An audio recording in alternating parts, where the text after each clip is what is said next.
Hi friends! Thanks for tuning in. If you like this video, please give it a like, comment below, and take a moment to subscribe to our channel. Welcome to Rue du Phare, a scenic road that leads us into the heart of Rimouski, Quebec. As we drive along this route, we're following a path rich in maritime history and natural beauty, nestled along the south shore of the St. Lawrence River. At the eastern end of Rue du Phare stands the Pointe-au-Père Lighthouse, built in 1909. This lighthouse is the second tallest in Canada and has guided countless ships through the St. Lawrence estuary.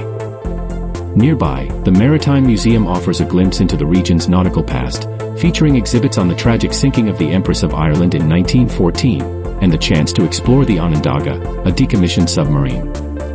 As we continue our journey along Rue du Phare, take in the serene landscapes and the enduring legacy of this remarkable region. Thank you very much.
Thanks for watching!